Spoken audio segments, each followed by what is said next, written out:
السلام علیکم ورحمۃ اللہ وبرکاتہ۔ نماز میں ہماری جو غلطیاں کوتاہیاں ہیں اس کو درست کر لینا چاہیے۔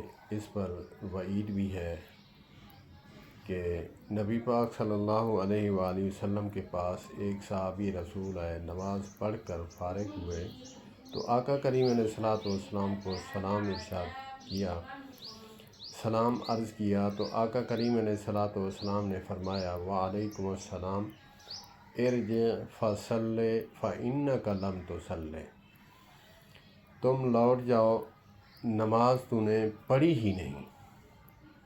تو اس نے جا کر نماز پڑھی۔ نماز پڑھنے کے بعد پھر حضور اقدس صلی اللہ علیہ وآلہ وسلم کی خدمت میں عرض کی کہ السلام علیکم ورحمۃ اللہ۔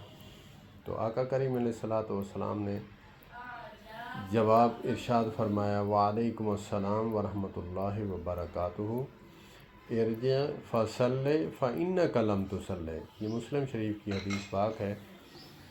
آپ نے اسی طرح 3 مرتبہ فرمایا ارجع فصلی فإنک لم تصلی۔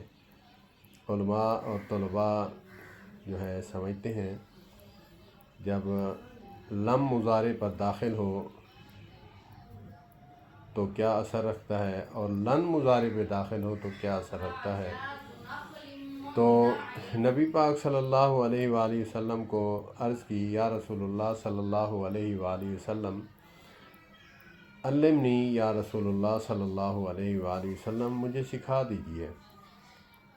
تو آقا کریم علیہ الصلوۃ والسلام نے فرمایا کہ نماز خشوع اور خضوع کے ساتھ پڑھیں، اطمینان کے ساتھ جو تسبیحات ہیں کم سے کم 3 مرتبہ، نہیں تو زیادہ سے زیادہ جو ہے آپ 3 مرتبہ، 5 مرتبہ، 7 مرتبہ، 9 مرتبہ، 11 مرتبہ پڑھ سکتے ہیں۔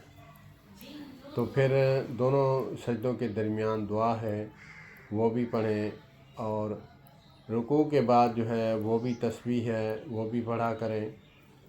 تو اس سے اطمینان سے نماز کو پائے تکمیل تک پہنچائیں۔ تو اسی لیے ہمیں بھی چاہیے کہ ہم نماز سکون اور اطمینان سے پڑھیں۔ ہم دیکھتے ہیں، میں بھی غلطی کیا کرتا تھا، نماز امام کے پیچھے پڑھ رہے ہیں، اس کی اقتداء میں پڑھ رہے ہیں، مگر ہمیں جلدی اتنی ہوتی ہے، رکوع ابھی کر رہا ہوتا ہے، ہم رکوع میں پہلے پہنچ جاتے ہیں، اور سجدے میں جا رہا ہوتا ہے امام، ہم پہلے ہی سر رکھ دیتے ہیں، اور رکوع سے سر اٹھاتا ہے، بس فٹافٹ ہم نے مرغیوں کی طرح جو ہے دانہ چگنے کے مترادف نماز پڑھتے ہیں۔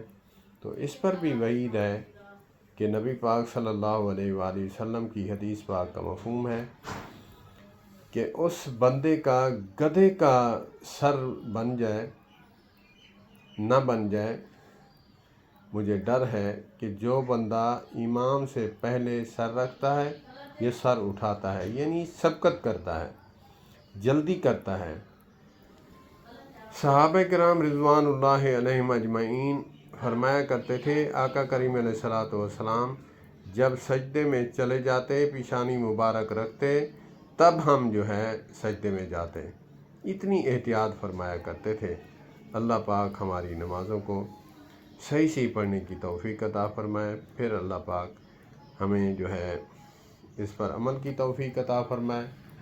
پھر ہم نمازیں بھی پڑھتے ہیں، اثر نہیں رکھتی، اسی لیے کہ ہم صحیح طریقے سے نہیں پڑھتے، کیونکہ قرآن کا تو فیصلہ ہے ان الصلاۃ تنہیٰ عن الفحشاء والمنکر، کہ نماز بے شک جو ہے برے کاموں سے روکتی ہے۔ ہم نماز بھی پڑھ رہے ہیں، برے کام بھی کر رہے ہیں، اسی وجہ سے ہم سنت کے مطابق نماز نہیں پڑھتے، صحیح طریقے سے نہیں پڑھتے، اسی لیے ہماری نماز نہیں۔ اللہ پاک ہماری نمازوں کو قبول فرمائے اور ہمیں سیکھ کر پڑھنے کی توفیق عطا فرمائے۔ والسلام علیکم ورحمۃ اللہ۔